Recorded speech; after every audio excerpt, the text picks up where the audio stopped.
Hello friends, this is Nadeem. Welcome to my YouTube channel. So this is our 11th episode of book review और इस video में हम discuss करेंगे इस book के बारे में कंपैरेटिव पॉलिटिक्स बाय जेसी जोहरी और जानेंगे इसके पब्लिकेशन के बारे में, कंटेंट के बारे में, लेवल ऑफ लैंग्वेज के बारे में, प्राइस रेट के बारे में, ऑनलाइन और ऑफलाइन को दोनों को कंपेयर करेंगे और पूरा एनालिसिस करने के बाद इसको 5 में से स्टार्स देंगे कि कितने स्टार से डिज़र्व करती है। तो चलिए शुरू करते हैं।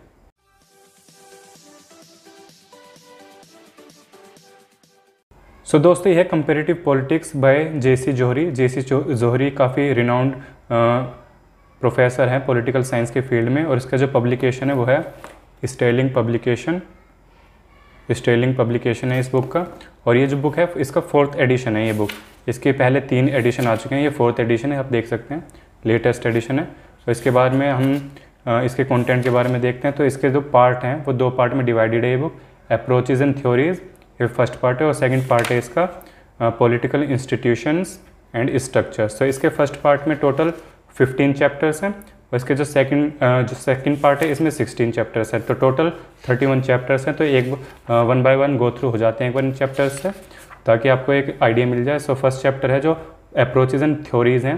तो इनके जो चैप्टर्स है political comparative politics, major approaches, systems, analysis, 3 chapter. फिर इसका 4th चैप्टर है political system, structural functional analysis, 6th chapter input output analysis, 7th chapter political communication, 8th chapter political simulation, 9th chapter political development, political modernisation, political socialisation, political culture, political ideology, constitutionalism. ये सारे के सारे chapters जो हैं ये काफ़ी theoretical chapters हैं। सो इसके बाद आता है पॉलिटिकल इंस्टीट्यूशन एंड स्ट्रक्चर्स। सो इसके जो चैप्टर्स हैं वो थोड़े डिफरेंट है, पॉलिटिकल इंस्टीट्यूशन पे बेस्ड है, जैसे पॉलिटिकल पार्टीज़, पार्टी सिस्टम। और उसके बाद आता है प्रेशर ग्रुप पॉलिटिक्स, ये आप देख सकते हैं, प्रेशर ग्रुप पॉलिटिक्स। फिर उसके बाद आता है प्रेशर ग्रुप्स। फिर उसके बाद techniques of pressure politics. Pressure politics की क्या क्या टेक्निक्स होती है, जैसे लॉबिंग कर लेना, स्ट्राइक पे चले जाना, बंद कर देना, घेराव कर देना, ये सारे टेक्निक्स होते हैं। फिर आता है टाइपोलॉजी ऑफ स्टेट्स, किस किस टाइप की जो है स्टेट्स होते हैं, जैसे लिबरल डेमोक्रेटिक स्टेट्स होते हैं, टोटलिटोरियन स्टेट्स होते हैं, ऑटोक्रेटिक स्टेट्स होते हैं, कॉरपोरेटिस्ट एंड न्यू कॉरपोरेटिस्ट स्टेट होते हैं, state in the third world countries होती है, वेलफेयर स्टेट्स होते हैं। फिर आता है रूल मेकिंग डिपार्टमेंट। उसके बाद आता है रिप्रेजेंटेशंस। फिर उसके बाद आता है रूल एप्लीकेशन डिपार्टमेंट। उसके बाद आता है 25th chapter rule adjudication department.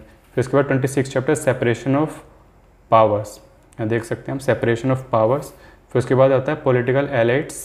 फिर उसके बाद ओलिगार्की। फिर उसके बाद ब्यूरोक्रेसी। फिर उसके बाद आता है 30 चैप्टर मिलिट्री रूल। फिर उसके बाद आता है डेमोक्रेसी, लास्ट चैप्टर है। सो आइए अब इसके लेवल ऑफ लैंग्वेज के बारे में बात करते हैं। सो इसका जो लेवल ऑफ लैंग्वेज है वो ना ज़्यादा इजी नहीं है, मॉडरेट लैंग्वेज में कहूँगा, क्योंकि इसमें जो है बड़े बड़े जो उस टाइम के जो फिलोसफर थे उनको कोटेशन किया गया है। जैसे ये है कार्ल, इनका कोटेशन यहाँ पे पूरा दिया गया है। More recently modern social sciences also has increased our powers to observe and compare systematically this empirical world of facts and around us and to subject many of these facts and processes to quantitative measures and logical and mathematical analysis. So इनको जो है काफ़ी इसमें quotation दी गई है। इनका जेसी जोहरी का जो लिखने का पैटर्न है वो थोड़ा इसी तरीके से है, ये पॉइंट के द्वारा और लोगों के जो फिलोसफर होते थे उनको कोटेशन करते थे। सो ये इसके लेवल ऑफ लैंग्वेज काफ़ी मॉडरेट लैंग्वेज में कहूँगा और काफ़ी टिल्ट जो है हार्ड की तरफ टिल्ट है, काफ़ी ईजी लैंग्वेज में नहीं कहूँगा। ये है मेजर अप्रोचेज। सो ये है लगभग 520 पेजेस की बुक है। तो इसका प्राइस जो है, इसका प्राइस रेट है 400 और आपको डिस्काउंट करके मिल जाएगी ऑफलाइन आपको 320 की, ये देख सकते हैं आप, 320 की इसका जो प्राइस रेट है। और अगर आप ऑनलाइन लेते हैं तो ये एग्जैक्ट आपको 400 की मिलेगी। सो जेसी जोहरी के बारे में ये है, J C Johari has been associated with the teaching of political science more than 40 years. 40 year से एसोसिएट टीचिंग में जुड़े हुए हैं।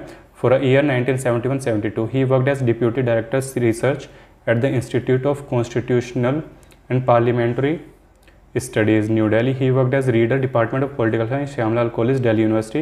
He has a large number of books and papers to his credit, published in leading research journals in India and abroad. So yeah, ये था इस book का review. सो दोस्तों, ये था कंपैरेटिव पॉलिटिक्स बाय जेसी जोहरी का एनालिसिस। और कंपैरेटिव पॉलिटिक्स में हम आपको ओवरव्यू दे देता हूँ। इसमें हम कंपैरेटिव पॉलिटिक्स में 2 पॉलिटिकल सिस्टम को कंपेयर करते हैं। जैसे कि इंडिया में डेमोक्रेसी है और जबकि चाइना में वन पार्टी सिस्टम है, वहाँ पे प्रॉपर डेमोक्रेसी नहीं है। तो इन दोनों सिस्टम को, जो पॉलिटिकल सिस्टम जो एस्टेब्लिश्ड है इंटरनेशन और इंटरनेशन में, सो इसका जो हम एनालिसिस करते हैं कंपेरेटिव पॉलिटिक्स में कि चाइना में वन पार्टी सिस्टम क्यों है और इंडिया में जो डेमोक्रेटिक जो सिस्टम जो सेटअप हुआ पार्लियामेंट्री फॉर्म ऑफ गवर्नमेंट क्यों है। सो इन सभी चीज़ों को, पॉलिटिकल सिस्टम को हम एनालिसिस करते हैं कंपेरेटिव पॉलिटिक्स में। कंपेरेटिव पॉलिटिक्स काफ़ी ओल्ड कंपेरेटिव सब्जेक्ट माना जाता है क्योंकि, और ये फादर ऑफ पॉलिटिक्स भी कहा जाता है क्योंकि हमेशा से ही जो दो सिस्टम हुए हैं, पॉलिटिकल जो सिस्टम हुए हैं, उनको कंपेयर किया जाता था। पहले ऑथोरिटेरियन स्टेट्स होते थे, जब उस टाइम के जो फिलोसफर होते थे दो सिस्टम को कंपेयर करते थे, और ऐसे ही आगे जो है आते चला गया है। और जब से डेमोक्रेसी का जो स्प्रेड हुआ है, तो उसके बाद जो छोटे छोटे पॉलिटिकल इंस्टीट्यूशन बन गए, जैसे सिविल सोसाइटीज़ हो गई, एनजीओज़ हो गए, और भी काफ़ी डेमोक्रेटिक इंस्टीट्यूट हो गए, जो सेपरेशन ऑफ पावर कहते हैं हम, जुडिशरी, एग्जीक्यूटिव और लेजिस्लेटिव के बीच में, ये पहले नहीं होते थे इतने लार्ज स्केल पे।